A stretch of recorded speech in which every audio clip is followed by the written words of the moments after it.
The doors are closing in on Qantas's outgoing CEO, who's leaving an airline with a shattered reputation. Qantas's board is under pressure to take swift action, but on Friday it instead awarded Alan Joyce more than $10 million in shares for meeting the airline's COVID-19 recovery goals. Alan Joyce should be clearing his desk immediately and leaving the building. Shareholder activist Stephen Mayne says the board needs to strip the CEO of any future bonus payments following a turbulent week of lawsuits, questions over its influence in blocking Qatar Airways from accessing routes, and the company's backflip over flight credits. The Qantas board is clearly tone deaf. If ever there was an argument for withholding every possible bonus and payment to a floundering, scandal-ridden CEO, this was the moment.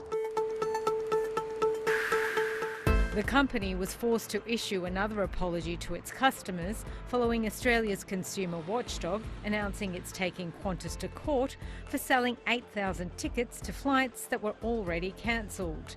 Qantas said in a statement, the ACCC's allegations come at a time when Qantas's reputation has already been hit hard on several fronts, and noted it will take time to repair. It comes as the political heat ramps up. The federal government may be forced to front an inquiry over its rejection of additional Qatar Airways flights after the opposition accused it of running a protection racket for Qantas. We've seen the Labor Party give 7 different reasons as to why they rejected the Qatar Airways decision. When we find out that the government has a very cosy relationship with Qantas, there's a lot of questions to answer.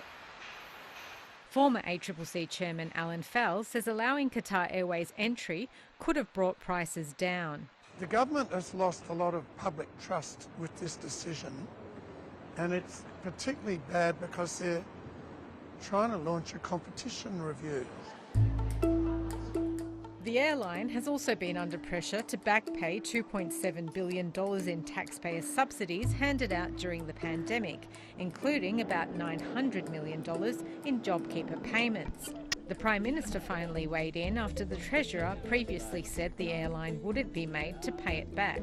The government, when it designed the JobKeeper program, should have made sure that there was some provision there to ensure that taxpayers' interests were protected. Investors are calling on Qantas to rein in bonuses to executives, including Joyce. The Australian Council of Superannuation Investors, whose members control more than 20% of the shares in Qantas, has warned it's watching the board very closely.